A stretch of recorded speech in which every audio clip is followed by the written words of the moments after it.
On Tuesday, May 30th, 2023, Nvidia became only the 9th company in the history of the world to reach a $1 trillion market capitalization. They briefly joined an exclusive list of companies that include tech giants Apple, Microsoft, Alphabet, Amazon, and petroleum behemoth Aramco that have a current market cap of over $1 trillion.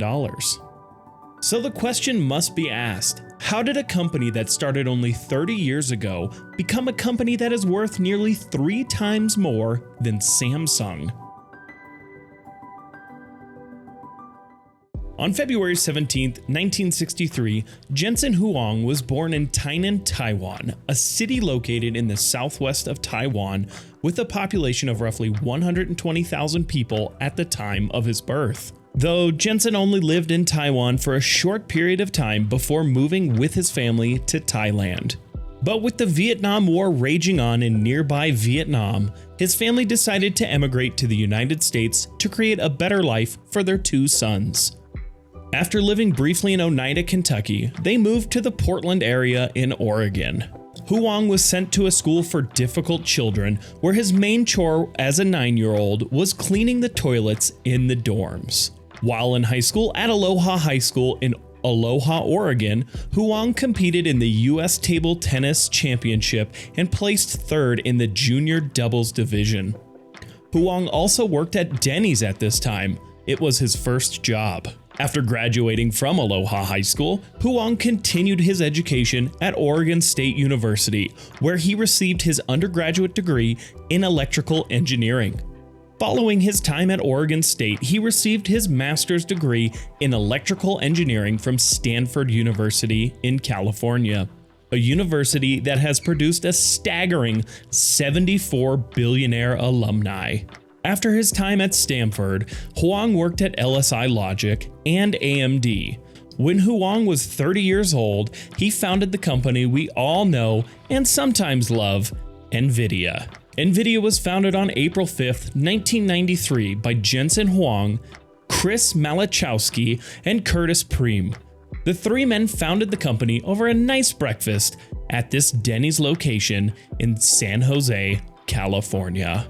Chris had previously worked for HP and Sun Microsystems, while Curtis had previously worked for IBM. The 3 founders believed that the future of computers was graphics-based computing. In a Forbes interview, Huang stated, quote, "We believe this model of computing could solve problems that general-purpose computing fundamentally couldn't." The 3 managed to come up with $40,000 to start the company. The name Nvidia came from the Latin word invidia, meaning envy. And just like that, the company was up and running. Only 2 short years after the founding, Nvidia released its first product, the NV1.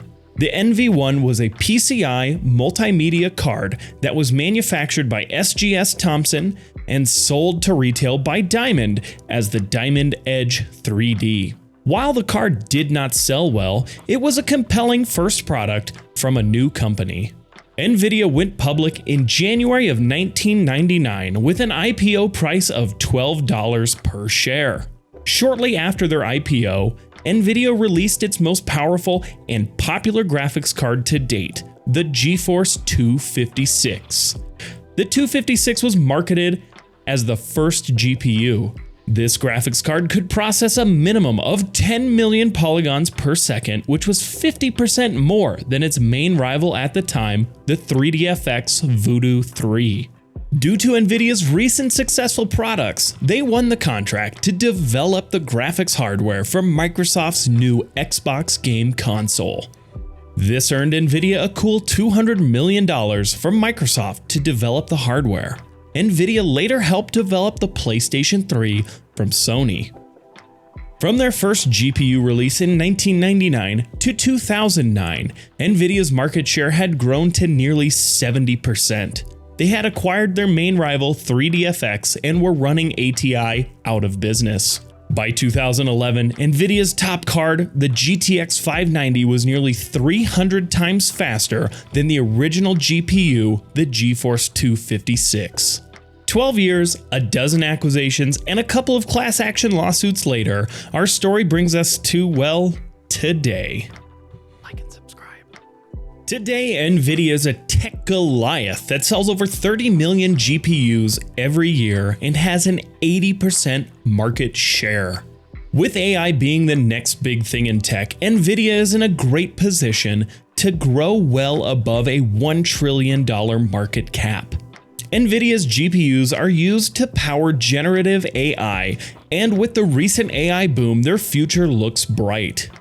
Jensen Huang still maintains the title of CEO at Nvidia and has a staggering net worth of $36 billion. Fellow co-founder Chris Malachowski is still working at Nvidia as a senior technology executive for the company, and the third co-founder, Curtis Preem, retired from Nvidia in 2003. So what do you think of Nvidia? Are they worth the hype, or are they just another overhyped tech company? My name is Gage. This has been a TechBrewsGames video, and thank you very much for watching.